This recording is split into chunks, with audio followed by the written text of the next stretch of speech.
We don't have our presentation coming from Alberta beef producers. And Barb is not able to come, but any additions? There's no additions. Can I have the board's wishes on the adoption of the agenda? Amber moves. All in favor? Carried. Adoption of the April 10th ASB meeting minutes. Anybody see any problems? Questions? Tom has moved the adoption. All in favor? Carried. Items up for discussion. 2.1A, Resolution 190405, Alice Mapping Project, Workshop 1 and 2. Yeah, so the Workshop 2 for the priority mapping project was canceled. Of course, our government was shut down, so the staff wasn't able to conduct the meeting. So I think just after this meeting, we have a regular Alice meeting. We'll discuss a date for that. So just wanted to get you aware that that didn't happen. Okay, moving on. I think it'll be a pretty quick meeting today. Request for decision 2.3A, Environmental Stewardship Awards update. Yeah, so with our environmental stewardship awards, we've just kind of updated the nomination process just to make things a little bit simpler. Nomination volumes have been low. For this year's award winner, there was only one nomination. So we've changed the form. We've aligned it with the ASB bursary program for timelines. So the deadline will be August 31st. The committee will meet after that to select a winner or the Environmental Stewardship Award as well as the bursaries. So basically what's happened is there's only two questions, the identification of which word. Okay, it's probably better if it's not.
For each award. And then the selection will be made, and I think regardless of how many nominations there are, we'll still get together as a committee to review the applications. And then on the back page is just the award nomination form. So as I said, it's just a little simpler. We want to make it as easy as possible for people to nominate someone. So just with the award and then reasoning for why you think the person or persons are suitable for the award. So that's all I have. Any questions for us? Amber?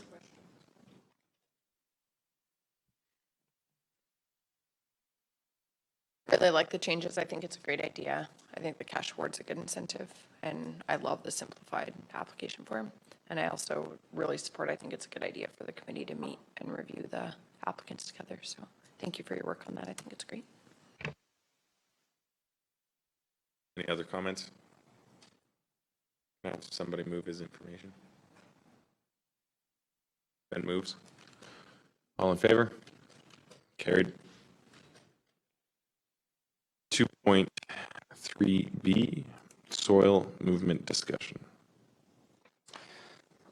Yeah, so I just wanted to get the board's thoughts on this. There's a few reasons why, and it's kind of just, we put together, Alyssa has put together this soil movement brief. In the past, there has been times where we've had large quantities of soil moving primarily from Rocky View, from development that where developers were unable to get rid of the material within Rocky View, so it's come out to here to producers.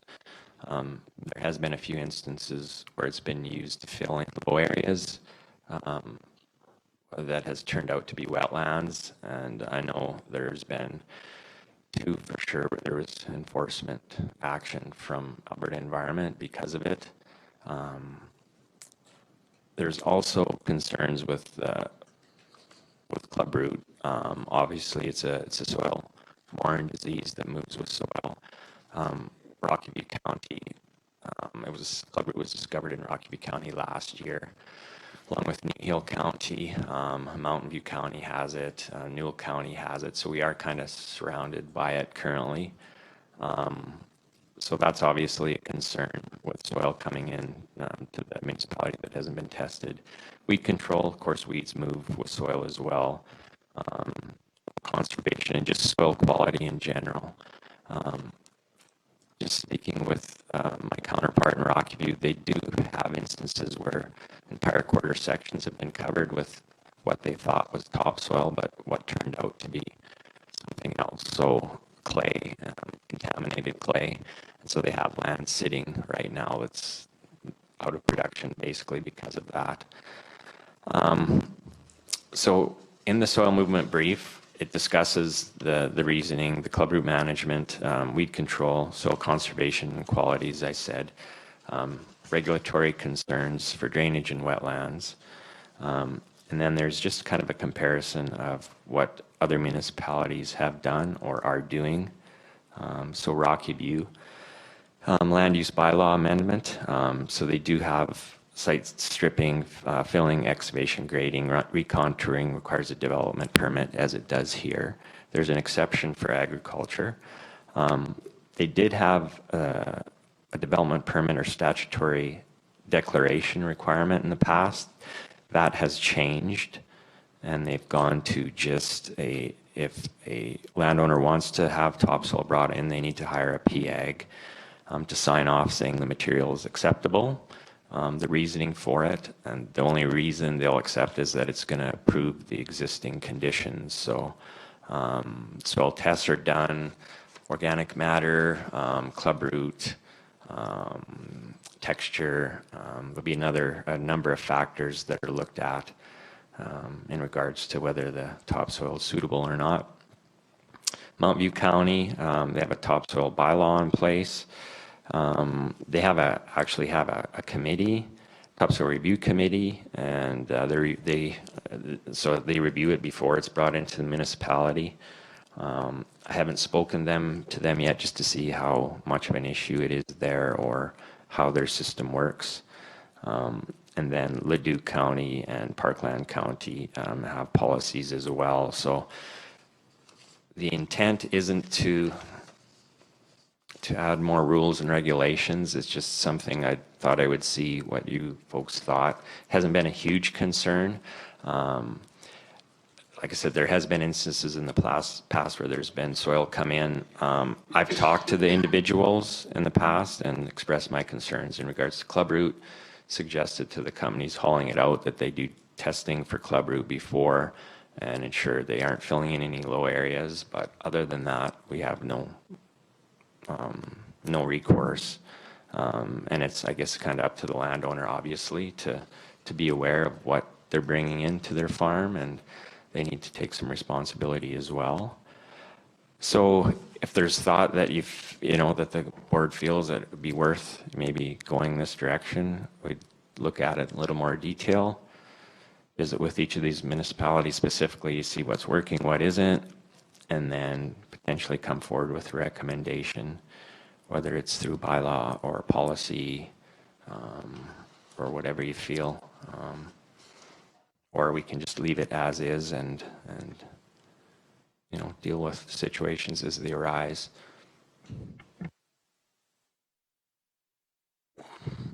To the chair, there's a, it hasn't come forward yet, but there was an open house in Hazar the end of May, and there's an application I'm coming forward for a soil management landfill, oil field soil management, where they're bringing in oil field waste. Now, I'm not sure if that's just from this area or if it's from outside this area, but it's all land, it's all dirt. Would that be an issue down the road for if you're bringing soil in, that's like, I have no idea where all that soil is going to be coming from, and it's going onto a quarter section of land into a controlled site, but that doesn't stop what they're bringing in from being spread from that site. Yeah, I would say that definitely would be a concern. I assume it's contaminated from oil field activities. Like from a disease management standpoint, yeah, there could be clubroot there, and so once it's brought onto that site, that's not going to leave if it's there, right? So at the time that site's reclaimed, that could be an issue. Or if it is, you know, if it's ever reclaimed, I don't know. But if that company goes out of business and once the site's reclaimed, there could be lingering issues, I guess. They're looking at a 25-year program for the, there's one just like it, maybe it would, a staff maybe inquire into Brazos County, because they've got the same thing going on there. They've been in there since 2012 or 2013 with the same outfit, and for a soil management, oil field soil management, right near. I can get you the information on it, but maybe check with them and see if they have any issue with that, and then, because I'm sure if you're doing something with dirt coming in, that should fall under it.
Any other questions? Just for clarification, if a producer did want to bring topsoil from Rockview, say, you need a environmental permit, do you not? No, currently I would just inform that, yeah, they need to comply with existing legislation. It'd be primarily that they wouldn't be filling in wetlands or low areas, but generally that's what happens. Unless it's purely soil improvement, it's generally for recontouring, filling in those areas. So it's not just the issue of filling in a wetland, but then it's potentially backing up water somewhere else on a neighbor. So no, just to have a permit from environment to bring the topsoil in, no, they don't need anything. Thank you. So, Mike?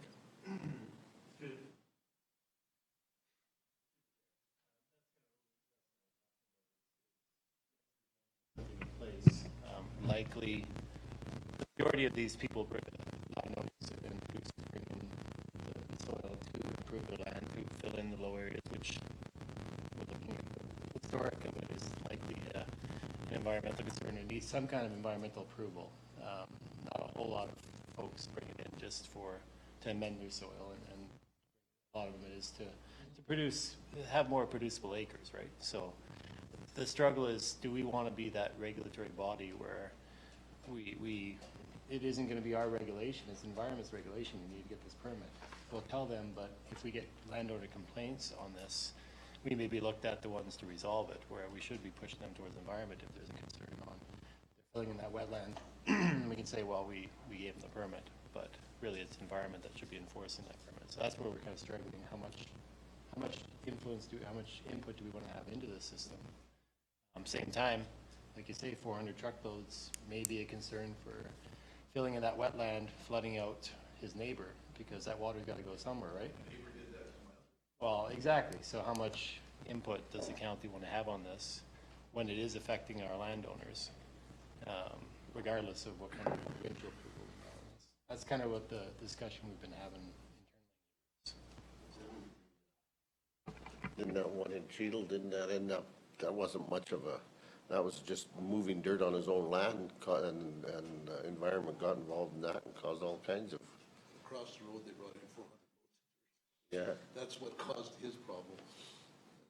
but it was, Upstream caused the guy downstream problem. yeah, and environment took over, didn't they? That left our hands pretty fast. They did. And like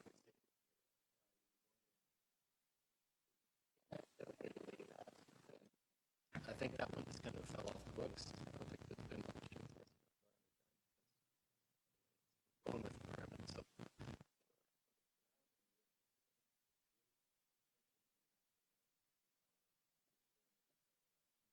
from environment, much like we've seen with other applications.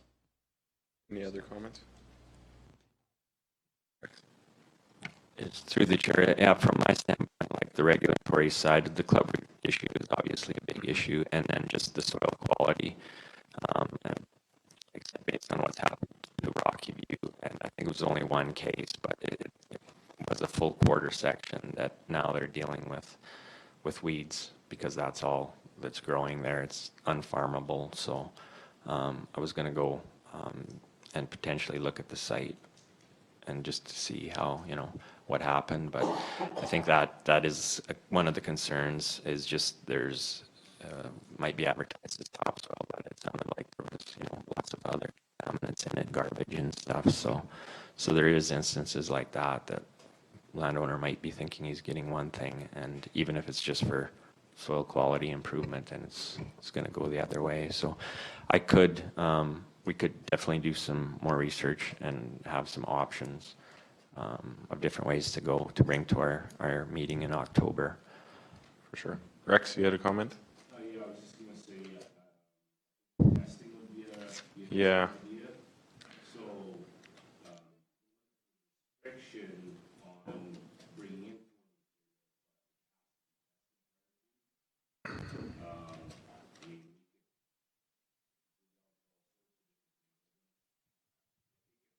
soil classes maybe are or no.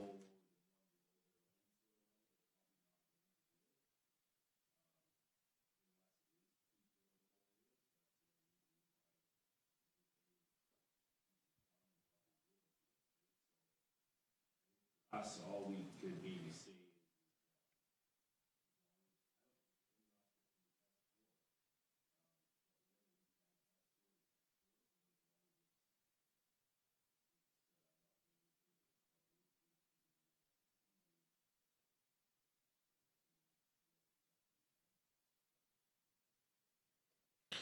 Glenn?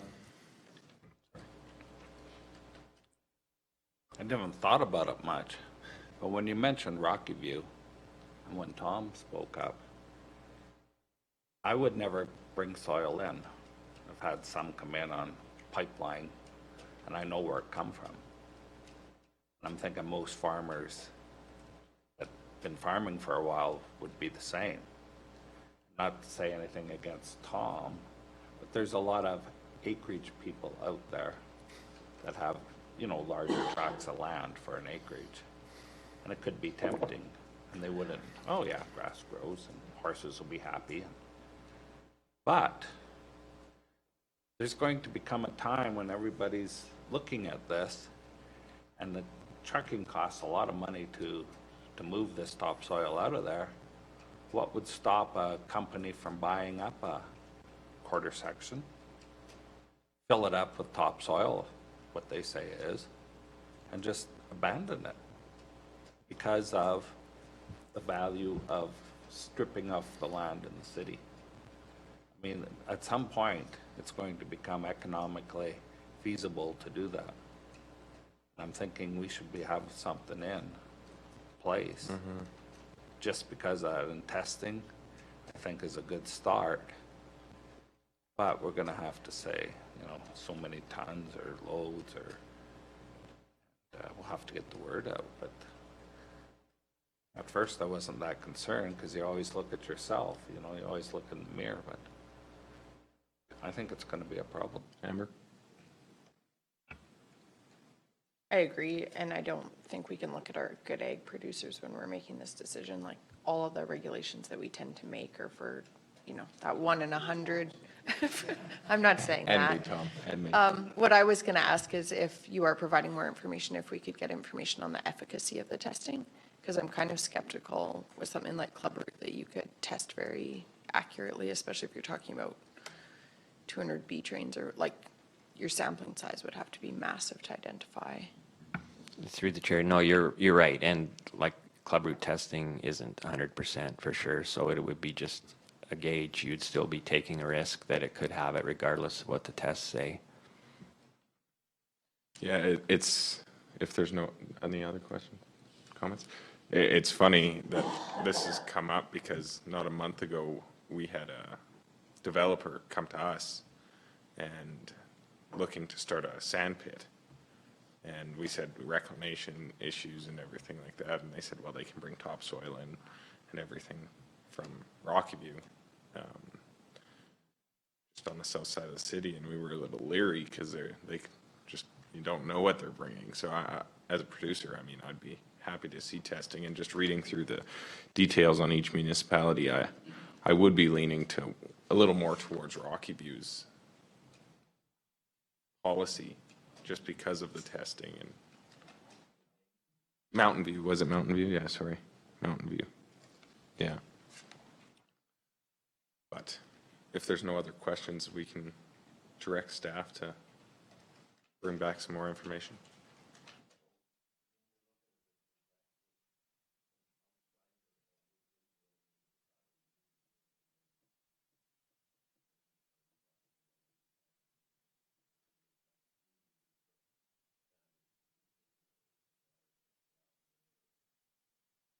Yeah, that would be one of the components we'd have to look at. The original thought was from other municipalities primarily now, but that could be something we could consider. But yeah, like I said, it tends to just hinge around development, so I don't see it being a huge issue, although. But that being said, we have, it's on the east side of Rocky View, that's the club route, correct? So if that were to cross the border into west side of Wheatland, I want to make sure as a producer that soil's being tested before it's coming out into my neck of the woods. Right? Yeah, and through the chair, but you're right, Ben, there is movement within the municipality too, and somebody needs fill, whether it's for an acreage or anything, right? So it would be something we would consider moving forward.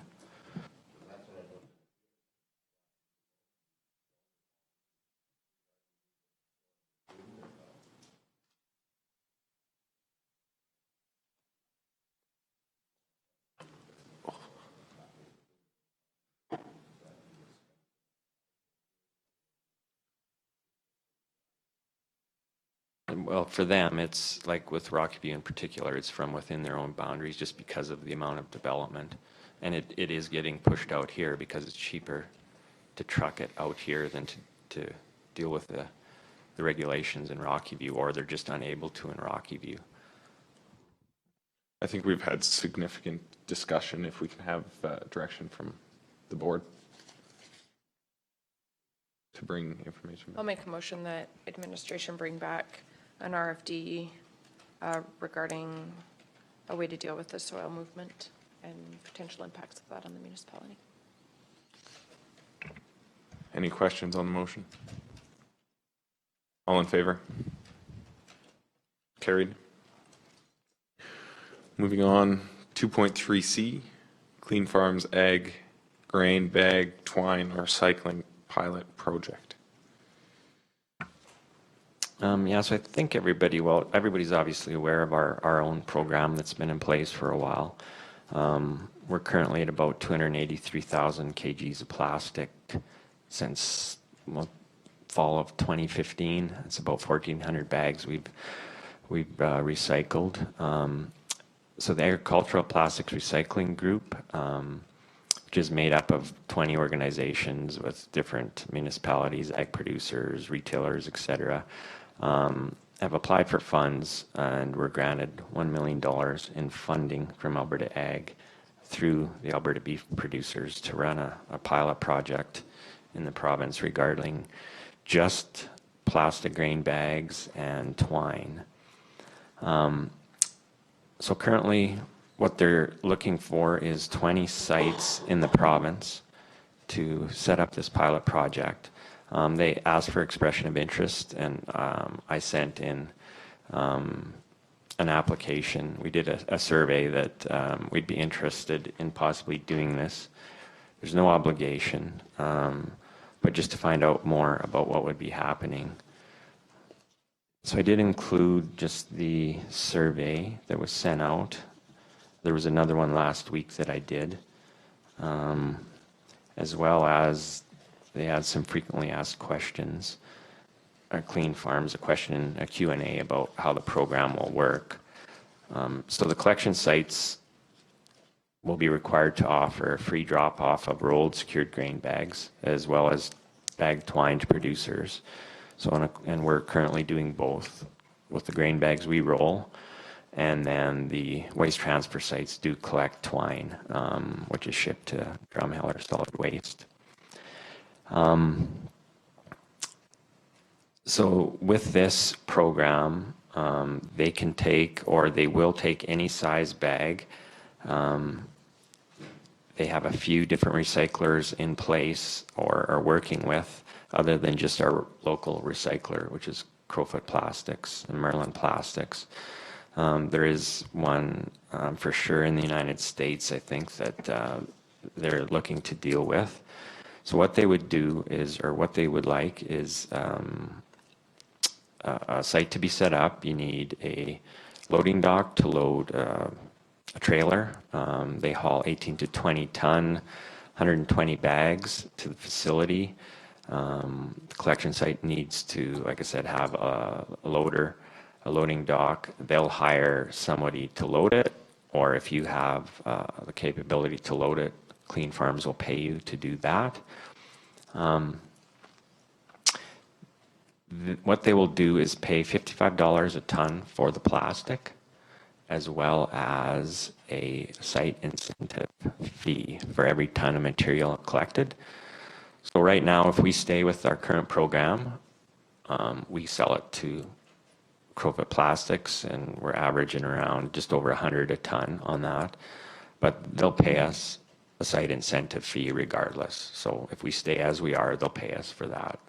Don't know what that amount is yet. They're just working through a budget and, of course, all the details of the program.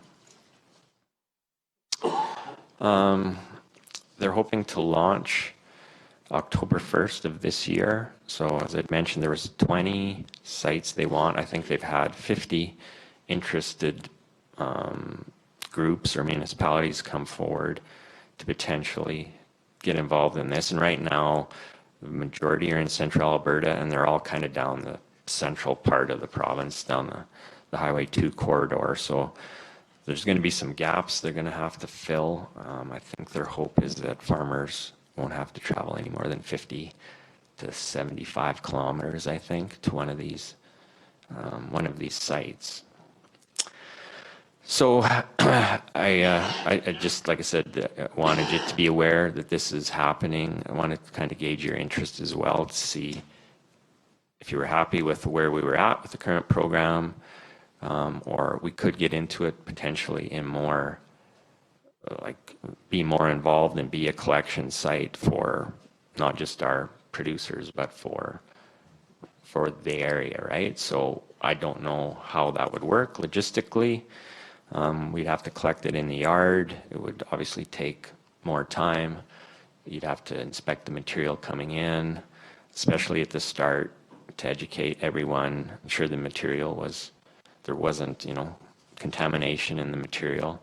We do have a loading dock here, and we would need to potentially look at, I think you need a bobcat with a grapple to be able to get into the container to load, or there would be a contractor that would have to be hired to load. So yeah, like I said, our program working out, obviously working well. It still is a free service to our ratepayers.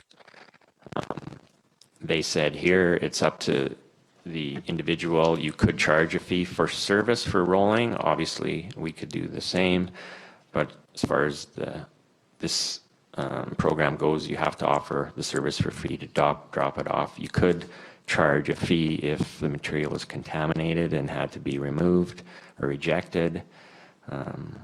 So yeah, there's a few things to be worked out yet, but so like again, I said, we're not obligated to this. Even if we did become a collection site, I think there's a clause that, yeah, that you can get out of the agreement with Clean Farms and they'll remove all the material within 30 days. So yeah, just wanted to see what your thoughts are. Rex? No, I like it. I think I like where we're at in the county.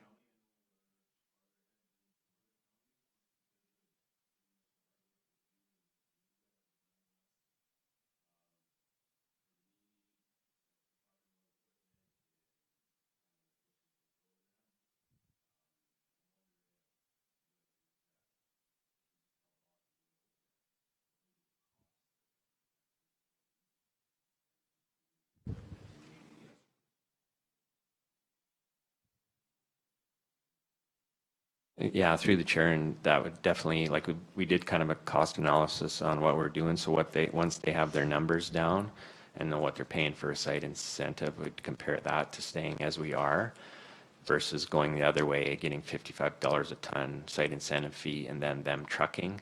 Because currently we're hauling it ourselves, so there's that cost. So yeah, that's definitely something that we could do and would do, is a cost comparison prior to any changes, I guess. Ben? If this comes in and is successful, is Crowfoot going to maintain are they going to stay in it? Keep collecting and working with Merlin, or are they going to walk away from it? Through the chair, yeah, this discussions I've had with them, so they're discussing being a site with Clean Farms as well for all the plastic. I don't know if they could handle everything. As far as we go, they're committed to continuing to work with us regardless of what happens, just because of the past partnership. It's worked well, so they've said that won't change if we want to stay as is, that they're happy with that, so. Tom?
Yeah, through the chair. No, you're exactly right, Tom.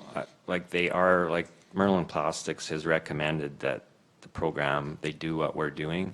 It is the service part that, you know, lots of municipalities aren't wanting to provide, but the reason we did it was exactly the reason you're saying. In 2011, we did a collection with Cheetah Lions actually, and 4-H Foundation. And yeah, what we got in was absolutely everything under the sun. And the recycler wasn't happy at all with what it was. In fact, they weren't going to take it, but it was sitting in the middle of our yard. Yeah, it took some coaxing. They took it and dealt with it. But yeah, that will be a problem with this program.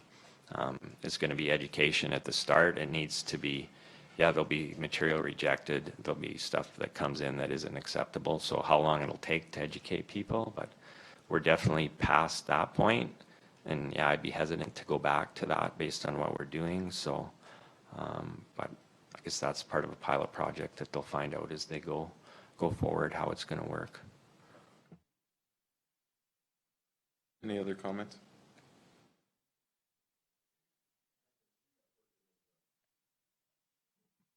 With the ag plastic, what about with the twines, or how does, like, we don't collect twine here now, do we? We just at the transfer sites. So through the chair, I don't see that changing, that we would continue to collect the twine through the transfer sites and then have it go to Drumheller. Okay. I think that's because we have been doing it. I've kind of been out of that a little bit. So, but we get the bags, take them out to the transfer sites, and then, yeah, they You accept wouldn't it see there. So, that come, if you were set up as a collection site here, you wouldn't see that becoming an issue here with them bringing all that.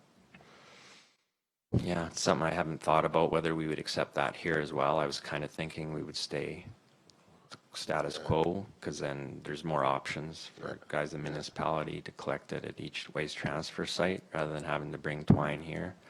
So,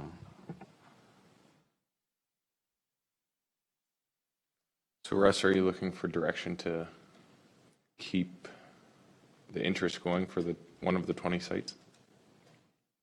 well, yeah, if there's no objection, like I'll continue to follow this just to get more information, and if it comes down to a point where we're needing to, or if we need to sign an agreement to move forward, then I would bring it forward. I would discuss it with Mike and bring it to a council meeting, because our next ASB is until October.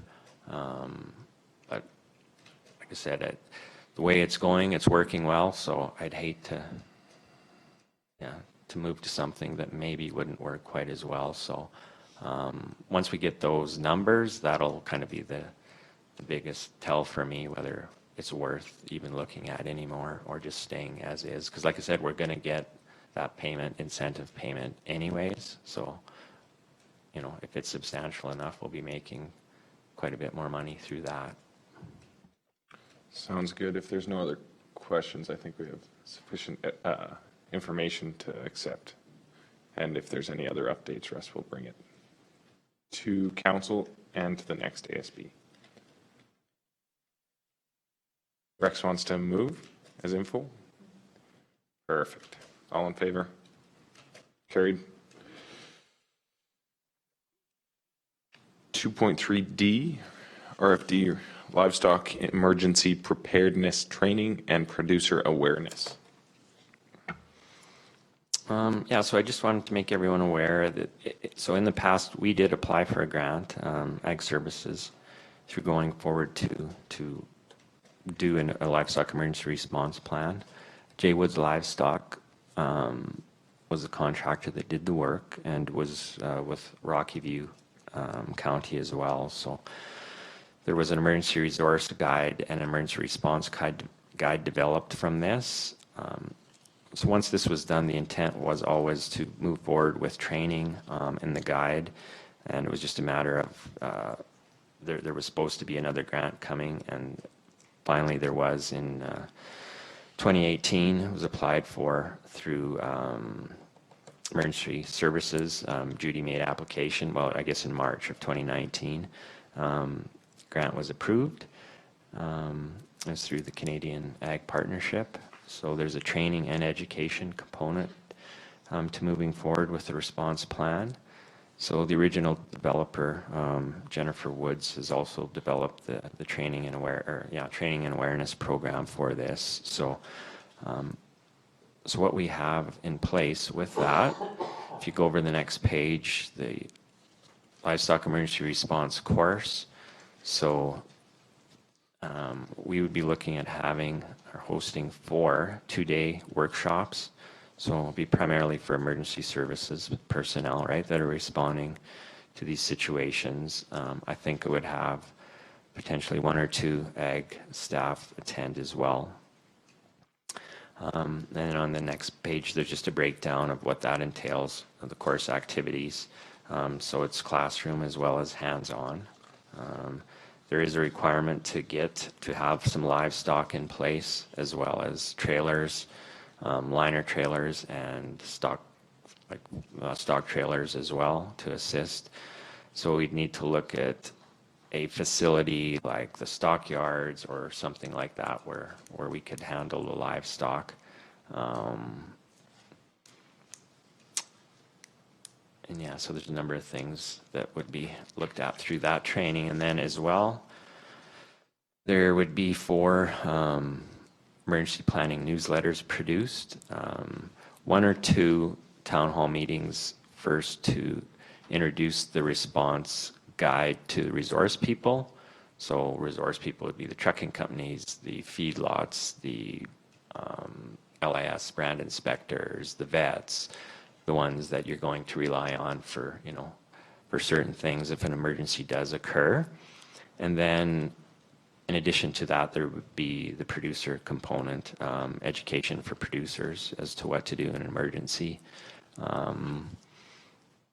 And then, I think she suggested evening meetings, so we'd have a couple of those in the fall as well. Then the work plan, so it's just everything would take place in the fall, September, October, November into January of 2019 and March of 2019, with, I think, completion, if I'm not mistaken, the final report needs to be in April. So my department would be working with emergency services on this just to make sure we had everything in place and prepared to go with it. So yeah, like I said, I just wanted to make sure everyone was kind of aware and on board and thought it was a good idea, hopefully, to do it. So, Questions? Yeah, I was at Standard Fire Association meeting last week, and they were actually asking about the course, and they're quite excited to send a number of their firefighters there. And I think they have went through one course, a few of them, but they're looking forward to it, to say the least. So, and I can give you Scott's number if you want. I think he's got a trailer that he said he'd be willing to find. Yeah. Questions?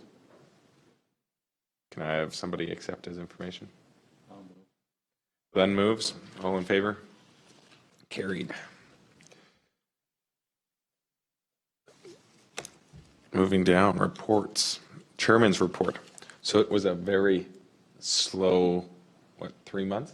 There was nothing for the ASB chairman to do. We've got, me and Brittany are going to the Egg Family Farm Awards next Monday for Johnny and Madonna Calvin. It was a good event last year. Looking forward to it this year. At home, around home, it's pretty dry. There's a lot of producers starting to be worried if they don't get rain by Stampede Week that their crops won't be looking too good. I know down by Clooney, their wheat's heading out and it's about 4 inches tall. And canola's already started, and it's not much different. So it's we're a little drier than I think this area and further north, but I think we'll survive. Pastures look better than they should, but other than that, I have nothing to report. If there's any questions, I can try to answer them. No promises. I'll move my report as read. All in favor? Carried. Ross's report. Yeah, just maybe make mention, at our last meeting, we had quite a bit of discussion around our business plan, policies, and strategic planning. And that was kind of the intent for this meeting. We were going to go into that, but that's obviously going to be delayed now. Till council can start their own strategic planning, and then the board can fall within that or follow up after. So strychnine sales were robust this year, to say the least, more than doubles of the sales of last year. Particularly the last 2 weeks sales ended June 20th, but there seemed to be a population explosion of the young ones, the juveniles. So sold out on the 20th and had a few requests afterwards, but we got to end at some date, and it's the opportune time has been missed anyways for control. So It's so dry out there, they'll eat anything. yeah. So yeah, it was, like I said, substantially more than last year, and hopefully it won't be quite the same as this year. No word from PMRA on the re-registration and where that's at. So roadside seating has been completed on the various roads there. We're going to continue seeding this year. Generally, we stop about this time, and once we start our roadside mowing and spraying, but we're going to continue through the summer, following up road construction, just to help with some erosion issues. So rather than waiting for the next year to seed a job that's done, say right now, we're going to follow in and seed it right away. So we did move from our traditional summer student position to a light operator position that can stay a little longer into the fall to help with that. So we'll be continuing, like I said, seeding as much as we can right through till fall. And as I mentioned, roadside mowing spring program started June 18th, and that's of course done on our grader rotation. There's a east and a west one, and then we just rotate through the various grader rotations and then start in a new area each year. Weed issues starting to pop up. Obviously, we've been doing spot spraying on the highways, a little bit of hoary cress for the province. Black hen bane is always an issue in our rosebud redland area. We've been kind of battling at that from this spring. Gopher control continues. We do it in our hamlets, and we've done a little bit of assistance at the Hazara school, which was just crazy, the amount of gophers there. I don't know if you noticed, Ben, but it was insane how many were there.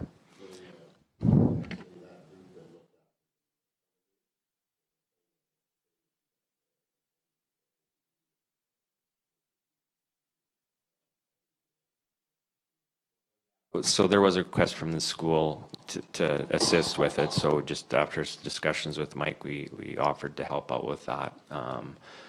But yeah, it's something, if it's that bad, needs to be kind of dealt with early on to get a handle on it. But we battle it constantly in Gleason every year. It's a struggle, and this year was really bad. So Thurn Pit, our gravel pit in Rocky View that we graze. We installed a wet well there to pump from rather than pumping directly from the Rosebud River. So the wet well has been installed. We're just waiting for the solar watering system to come to put in there, which should be this week. So it's going to be a way better way to pump water out of that well and directly from the Rosebud River. Yeah, I think other than that, yeah, some rental equipment going out, or livestock scale and mats have gone to the 4-H shows and sale in Hazara and Rocky Ford. And then just the environmental program updates, ag conservation program updates there, and meetings to attend. So I think I'll leave it at that, Mr. Chairman, if there's any questions.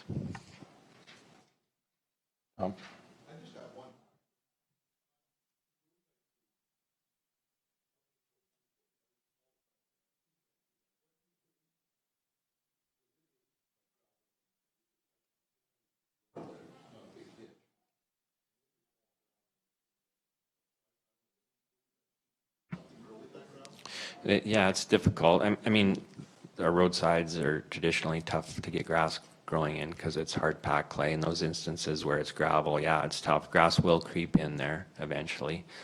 We've gone to a mix of kind of lower growing, low maintenance varieties to help with our mowing program.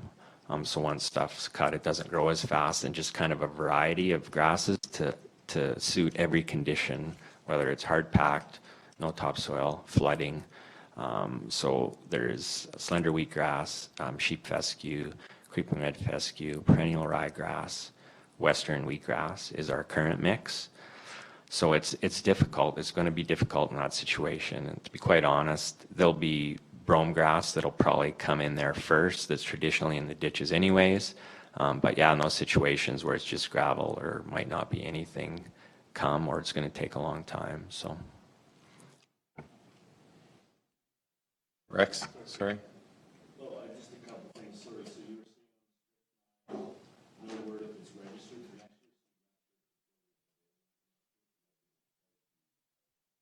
year? no, it should be available for next year. I haven't heard from them, from PFRA, that it's been deregistered. So even my understanding is once it's deregistered, there'll still be a time period to get it through the system, which could be up to 3 years. So a year for the manufacturer to get rid of his stock, a year for the municipalities, and then a year for the producers to use it up.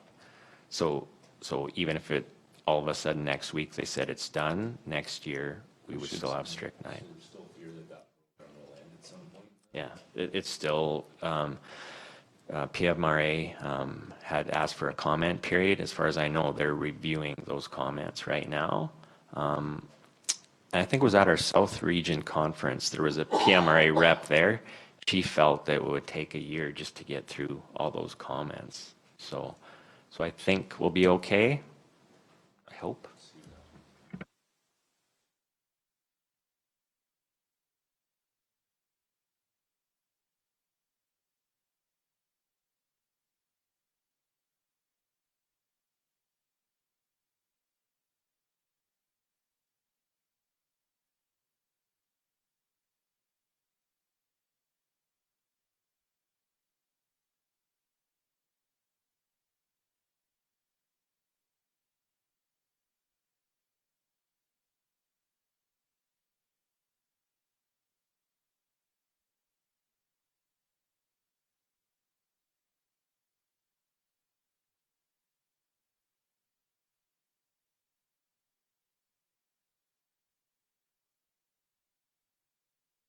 No, I appreciate that. We'll go and deal with it. Yeah, it's an ongoing battle in that area.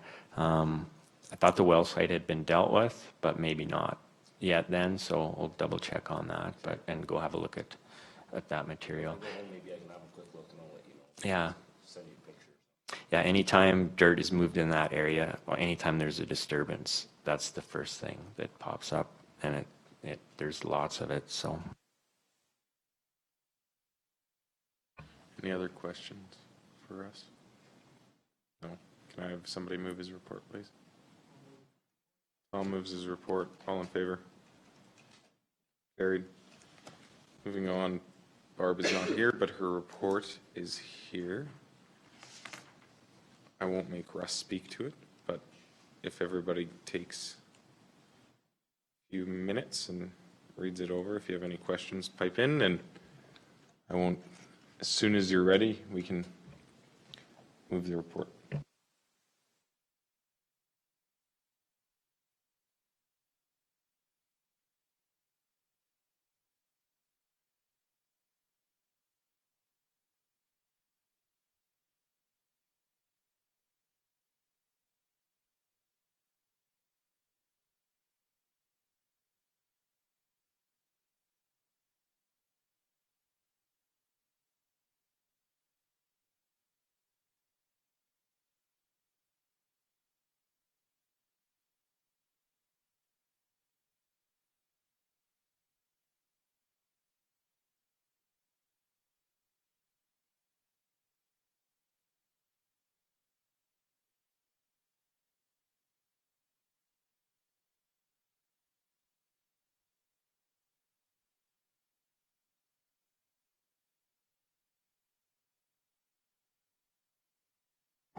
Yeah, through the chair, I obviously debated about putting all this in, but it was good, in particular, that agribusiness value chain that came from. I was on the ag subcommittee of CMRB, so that I just found out about that report, but I thought it contained just lots of good information, not particularly just about Calgary, but just about ag in the province. And there's actually some really good ideas in there about things that I think anybody could do rather than, just a major Tom, city. you can So. speak to that?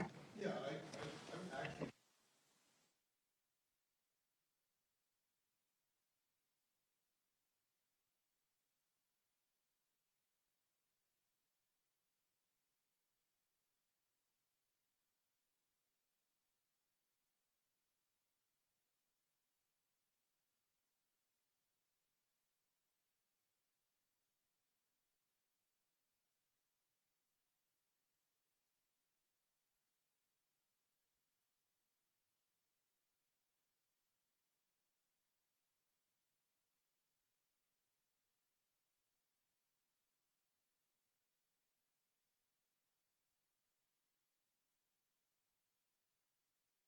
And through the chair, I think what I'll do and I haven't yet, but I'll forward it to Patrick, our economic development officer, and maybe he's seen it, but I'll just make sure he has a copy of it as well. So. Yeah, just because I didn't read the whole thing, but would you be able to take that out of the package and send it directly to the board members? Just so then I don't have to scroll through all the rest of the package to read it.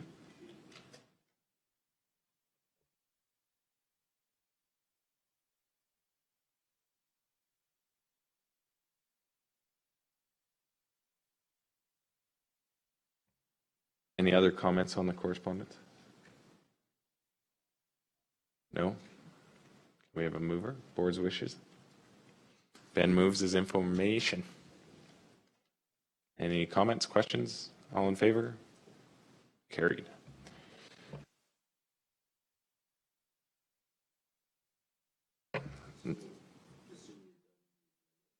Yeah, I was just going to say October 2nd is the next meeting. I just wanted to make a comment.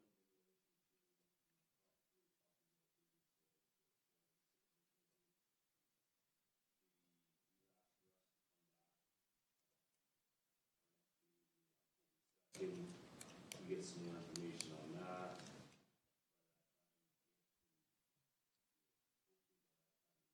Send a recommendation to council. Just wondering if this issue.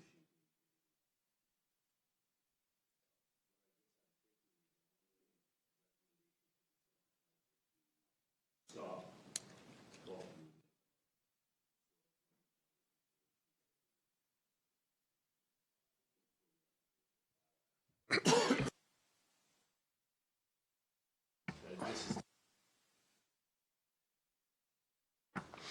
Yeah, I don't know. I had thought October would be okay because it has been a while actually since I've heard from anybody. Because generally the requests will come in generally through planning and development and it'll get referred to me. There may be instances that I'll miss. But there has been a bit of a lull, so I'm not sure of the urgency. It could be happening, and I'm not aware of it, but it'll take a bit of time yet to get things together. So, but yeah, it's entirely up to you if you feel that it needs to be. Question? No, so how I've been handling it is through education, that these are the things you need to be aware of that could impact yourself and obviously the producer. So the wetland infill, the disease issues, the weed issues. But as far as stopping it, no, it's just this is what potentially could happen. Would cover yourself and for the landowner to be aware of what they may be accepting. But I think Tom's next.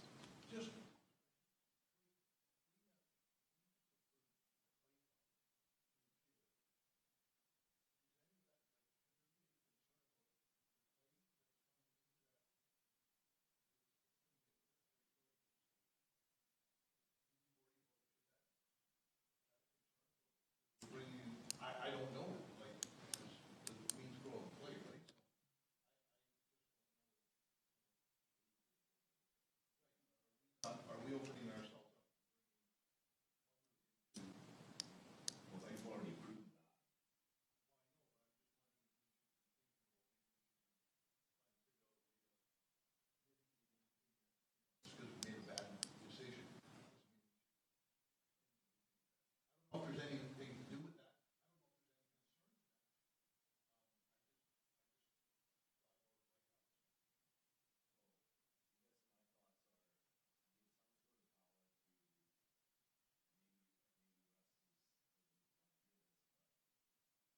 some sort of power to at least administration.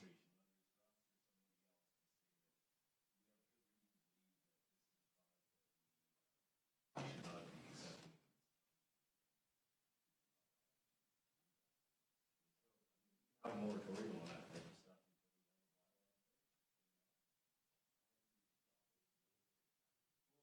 Absolutely, but if you at least move over to here, I mean, yes, absolutely.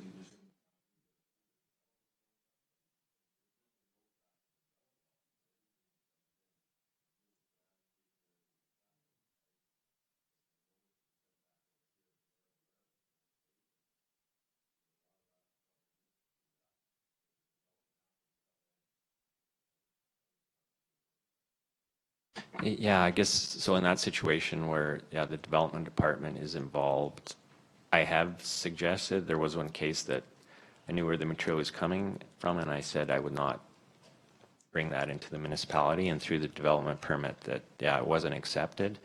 But the situation where farmer A is bringing stuff in just for his ag land, that's where there's no means to stop it. From the development side, I would say there is. Right now, currently. And yeah, the clay farm, yeah, it's not a pit, it's. Oh, yeah, so like from a weed standpoint, there'd be concerns. We deal like with it like any other site that there may be potential issues. Clay, clubroot can be deeper in the profile, so it can be into the clay. It's not as much, so there would be a bit of a concern. Definitely not as much. The majority is in topsoil, subsoil. So, but yeah, I'm not sure now that it's been approved if there's much we can do other than monitor it and see from an education standpoint what we could do. But Glenn, you had a comment? Yeah, If you can remember. I got it. Yeah, it's been a while ago. I agree, start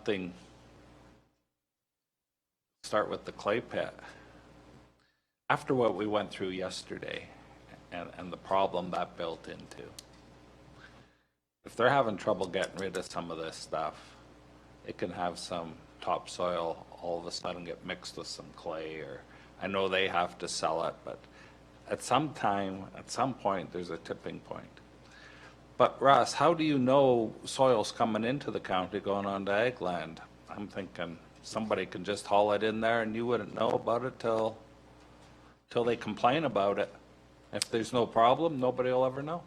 yeah, through the chair, how I found out in the past is companies that are aware of regulations in Wheatland or in Rocky View, if that's where it's coming from, they'll check with the municipality to see what the regulations are, and then it generally gets passed to me. So that's how I found out in the past. There certainly may be situations where it's just happening, and yeah, it just happens and we don't know about it. The trucking company or the developer makes a deal with the landowner and that's it. Yeah. So I'm thinking, I don't know if it's possible. We know about developments in our area and they got to move dirt, right? And I'm pretty sure Rocky View knows about developments in their area and they got to move dirt.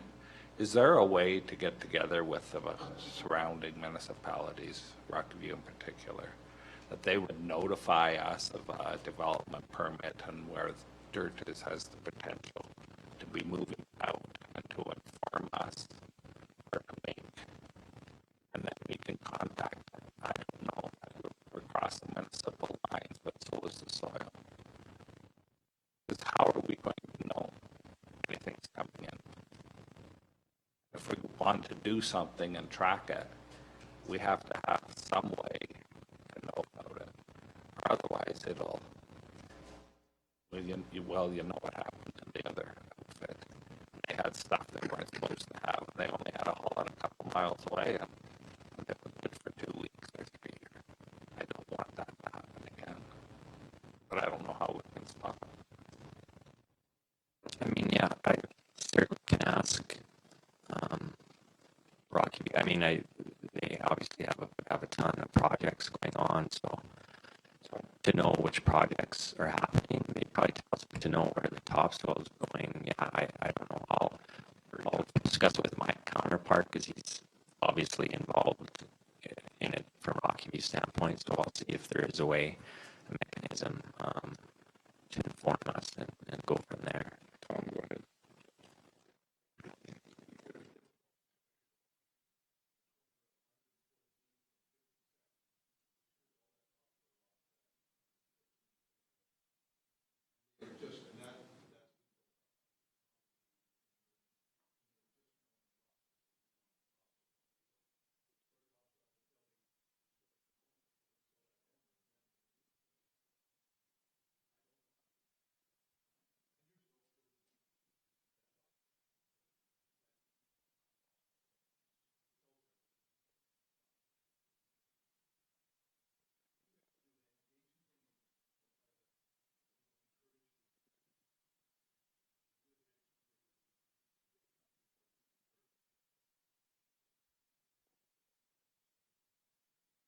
So just going back to Rex's question, do we need it sooner than October? And is it possible?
You guys decide, and council, I won't sit here as an ag service board member.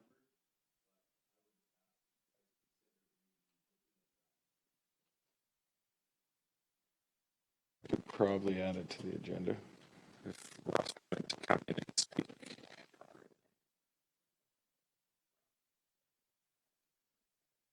To be quite honest, I would bet money we have club root. We just haven't tested that field yet.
Clarify.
Yeah, I think that's just, I understand where Rex was coming from. He wants it sooner than, he doesn't want it to be the next time we talk about this to be October and then put the council meeting. If we put the council meeting this week, and then we can at least save a couple months. Exactly, so. Any other questions? You still can go on your holiday.